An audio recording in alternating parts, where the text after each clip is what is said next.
people what they want.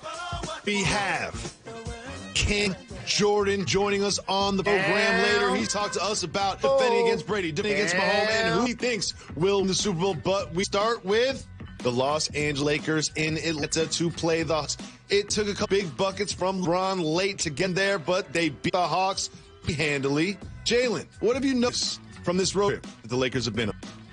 That LeBron James is extremely dominant, and he doesn't take nights off. And that's really impressive to me. Whether they're playing against Cleveland, whether they're playing against the Hawks, the oldest, best player in the league is supposed to be this dominant from a night-to-night basis playing against other professionals. And he is. And LeBron James' game, Jacoby, has actually gotten better. He's become knockdown jump shooter. Do you realize how much that opened up his game?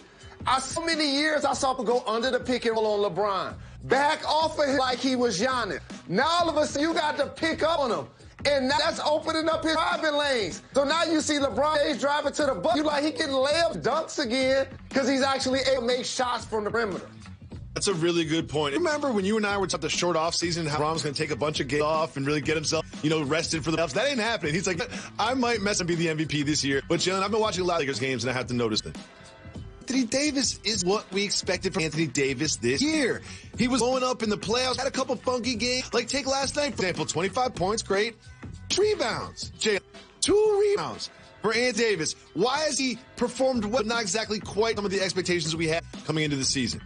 So you talked to LeBron James and how he brings on a nightly basis. He understands in the regular season there's still things that he wants to get accomplished.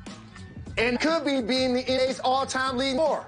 Continue to climb list of top 6 players in the game. For Anthony Davis now, it's almost championship or bust. He entered a different realm, Jacob. When he was with the Pelicans, it was about getting to the playoffs, seeing if I advance, become one of the best players in the game, seeing if I be a top 5 player. Even to join the Lakers, it's kind of team up with LeBron James with a state franchise and actually win it all. Yep. Now that they won all, I need to see Anthony Davis still playing like that dominant top 5 player. And 2 rebounds. I believe he's also with some injuries. He's dealt with some injuries, Jacoby, so we got to give him some slack. And also, they have so much depth that he don't have to score 30 and get 15 balls on a nightly basis. But don't worry about his performance. He's going to be there when they know. They're still clear-cut. Number 1, number 2, number 3 favorites to win championship. Going to fall on the shoulder of LeBron James and Anthony Davis. Well, we talked about their performance last night, but it was the performance of a couple at court that got all the attention after this one. By now, you know the story. Chris and Gianna Carlos, a married couple, was sitting courtside. One of about probably 8,000 fans there to watch. Chris says something to LeBron. LeBron says something back. And then Chris's wife, Liana, starts getting into it with LeBron and getting kicked out of the game. Shout out to LeBron for saying later that he does not believe it was warranted that they kicked out of the game. But then what do you think about this interaction between LeBron and fans sitting courtside? You know, as a Detroiter, Bay Area and Atlanta are our cousins. And shout out to Atlanta being open. Well, having fans at the game sitting front row, it just made me feel good to try to get back to some sense of normalcy. With that being said, during the pandemic, I got exposed to a lot of different words that I was using before the pandemic. One of them comes to mind is like tanglement. I wasn't necessarily using that word. It wasn't a part of vocabulary. Physically distancing. I was give, hug type of guy. Big hugger. And then the other one is caring. Whether somebody's bird watching in New York City, whether somebody's accusing somebody else from sitting their cell phone. The Real Housewives of Atlanta sit front row trying to call LeBron James for camera time for 15 minutes. And you know what? Just gave it to her. We gave it to her. Shout out to her. Just 25-year-old young woman there watching the basketball game. So we are moving on with team no one expected to be performing well as they are right now, and that is the Houston Rockets. Who does Russell Westbrook's not on the team anymore, and James Harden's not in the team anymore. Well, guess what? 6 games in a row, 7 of 10. Latest came against the last night. What have they done to be so successful in a couple weeks? So, dog, here's what we gonna do. I want to make sure everybody can see and hear what up, boys. Okay. We're gonna put some respect on Steven Silas' name. That's what we gonna do, because usually teams in one off season that lose the general manager who many consider one of the, if not the best in the league, in Daryl Morey. Their head coach, many believe, will usher in 7 seconds or less paper space we see in today's NBA and Mike D'Antoni, and a top 5 player in James Harden, who's led the league in total points and total assists. And you telling me if they hit 28 threes? You notice we ain't talking about no geek with his name. They still knocking down Dorito. 40 right? points in the first quarter. 48 in the first quarter. And out to John Wall, Boogie Cousins made 5 threes. You know how much I like Christian Wood. To see Eric go out there playing and competing. This is the classic way that you trade a superstar and not take. And here's the you thought get that when you have a head coach like Steven Silas, who came right in and navigating magnificently with the Houston Rockets. Here's a thought that I had watching this game and watching them last week. I think the Rockets better off as a franchise right now, this moment, than were a year ago day. And they had Tony and Morey, 2 former MVP in Westbrook and Harden. But right now, they've got Wall locked in. Got Oladipo on next spin. They can see how that works. They got Christian Wood locked up. And they've got PJ Tucker, who they might keep and might move, but he's playing well. He's defense. We know how valuable he is in the playoffs. And a ton of picks. I think they've done a really good job playing the card they have been dealt and getting most out of a different situation. Because we were about the Rockets a couple months ago, talking about James Harden at the club. And we were talking about James Harden not scoring points, and now they're playing. Well, here's the thing. Sometimes people get attached gimmicks.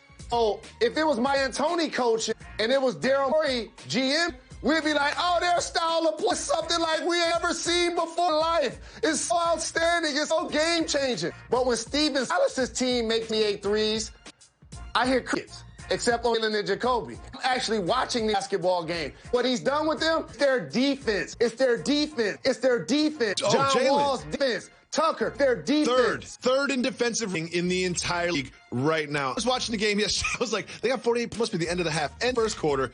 Who's joining us next on Jalen and Jacoby? Brought to you by Heineken. Welcome back to Jalen and Jacoby. I've been saying this for the longest time. You can always tell when athletes are in the league whether or not they're going to be good through their athletic career in the media. And next guest, one of those athletes, Cam Jordan, that man right there of the New Orleans Saints, joins us on behalf of Body Armor. Cam, thank you so much for taking the time to stay on Super Bowl week. Hey, appreciate having me on. I mean, it's Super Week, but I'm just from the couch, you know. I thought again, Tampa Bay about to play, but here I am, 2 weeks out of my last game. What you got? Well, you played Tampa Bay 3 times this season, could not get it done in the playoffs. What is the Chiefs defense looking at in terms of how difficult it is to stop the weapons on this Tampa team? Yeah, I mean, we all knew about the Bay team early on. I mean, you talked about preseason, they were all the hype. Brady goes down to the Buccaneers. It's Tampa Brady. It's, Tampa Brady, whatever you want to call them. But, Gronkowski, Antonio Brown, Mike Evans. You look at the roster and they're stacked. Leonard Fournette out there. I mean, their defense are ballers throughout the entire front 7, from JPP to Shaq to Ndamukong and Vita Vea. I still can't get that one right. So no disrespect to the homie, but he's blugger in the middle. They've got to be able to slow down Tom Brady and eliminate some of his check downs, some big throws. You could do that and get to the quarterback and start to piss him. You can see real success there. So Philly had 3 bowls ago. Yes, Tom Brady is considered the GOAT. Many feel like Patrick Mahomes got next. Can you describe what it's like, similarities and differences going against both those players at quarterback? What similarities do you other than they're poised to win? I mean, the difference are completely, Mahomes loves the pocket. He makes those exciting, over the shoulder. He's made left-hand throws. I mean, his offense does anything to put points on the board. Where you have, Tom Brady, who has one of the fastest throws in the game. He's able to dissect pieces immediately, quickly, and often. But he lives by intermediate and check down route. It's meticulous in how he's able to go about creating his offense. Mahomes is electric, a playmaker, and he had arguably the fastest player in the NFL. And to kill, you've got the best tight end in the game in Travis Kelce. Then, of course, you added Nicole, as well as, the triad of wide receivers that they have that can make those big plays. Well, you already mentioned all the weapons the Tampa Bay Buccaneers. You just listed all the ones the Chiefs had. But when you compare those two groups, when you look at who these quarterbacks have to hand the ball to and the ball to, who do you has a better supporting cast between these two teams going off on Sunday? Man, you talk about Jones and the backfield, better supporting cast is tough. They talk Cole, they got Watkins. Let's not even respect Sammy Watkins. They've got a lot of different cats. I don't know who you say is more talented on this roster. I might say slight edge to the Bucks because Mike Evans. Cam, I'm a huge fan of yours, on and off the field. I hear the hurt in your voice from this season. I hear the hurt in your voice from this season. So please talk to me about, like, how the Saints are dealing with disappointment of being so very close these last few years. Like you said, you're watching the Super Bowl this week. Man, it's a little easier to process this because you know what it takes to be geared back and try and fight back in the playoffs. At the same time, it's that much more knowing that you're not in the playoffs, knowing that you have the potential to make a Super Bowl run the way we did. We had an elite locker room. To not end in the bowl for us is us. To be able to say that we beat a team that squashed in regular season for a third time, it's something that we have to do. These are things that we have to I would process and make sure it doesn't happen again next year. We have to defeat a in-division opponent 4 times. It shouldn't matter. We should be able to beat them every time we take the field. So that's something that we have to take to heart and come back next year better. Absolutely. That Saints defense that you are a part of was one of the best units in the entire league. But there is some questions that are going to be asked of offense, the other side of the ball, the future quarterback position with Drew Brees on the way out. How do you see the future of that position for your team moving forward? I've never had to worry about answering that question, honestly. If I do have to answer the question, if Drew does go ahead and retire, and that's entirely in Drew and, back to his family and making his family the best decision for him. If we have to go ahead and move on, we have Jameis Winston in the building, or had him. So we had a whole year see if he can acclimate to our offense, which I think he can, just knowing that, limited time that he was on. He made some deep balls. He made some impressive throws and really looked like a quarterback that we could get behind. And at the same time, there was a possibility of a season addition if Drew decides to step down. I'm going to keep saying if until he does. Never had to worry about it for a decade. Cam, you addressed the elephant in the room at quarterback because on the outside looking in, I always felt like Jameis, if given opportunity, would fit really well with guys' offense. But Taysom Hill got the snap and Drew Brees wasn't eligible. And we brought this conversation up. You mentioned Jameis, but didn't mention Taysom. Do you think he can be the future at quarterback? I'm gonna rely on knowledge of who I am person and say this would be my pay grade. But that being said, I do know Jameis has thrown for 5,000 yards. Jameis has been the leader of a team for 5 years over at Tampa Bay. I'm just saying in terms of lead value, what you're getting out of Jameis. Taysom for sure stepped in and played a pivotal role for us in terms of how we were trying to do the season. And given the opportunity, I think he did what was to be done to win these games. So if the organization say Taysom's our guy, then we'll be able to fully support that decision. I'm simply saying we know who's proven in terms of how many yards he could, how he can make our offense a better deep threat in terms of the long run. Well, of course, we appreciate you up and joining us on Jacoby. Welcome to join us anytime. And you have a partnership body armor that you're proud of and it's a product that we enjoy. We're not going to let you go without telling us who you think is going to win on Sunday in the Super Bowl. I'm going to rely on, knowing that, I work in the offseason, that I put forth my best effort every time we take the field, that I care more about going into my body than and what takes my body, knowing that body armor, elite at doing what they do, period, hydration. Before I answer this question about the Super Bowl, it'd be remiss to not mention about, it has natural flavors and sweets in it. There's no additives to it. It's coconut water based, delicious. Talk about this orange clementine just because it is favorite flavor. I've got berry punch, that's probably strong second, but there's, better hydration is what I stick to, body armor. He give checks, no doubt about it. But who gonna win Super Bowl? Who gonna win the Super Bowl? So it's probably gonna be a red team. I can promise you that. He's not gonna say. He's not gonna say. Come on, Cam. The media gig after done playing on the field. All right, if I have to put my hat on a team that's going to win, it's going to be with the quarterback who probably won the Super Bowl before. Oh, on, man. About the one that won 6 times. How about that? Look, you got one of the greatest posting players of all time beating one of the most electric of all time at the quarterback position. So I'm probably going to push just because my dog Okafor is on the team. If I had to resign, I'm going to say my guy gets second ring.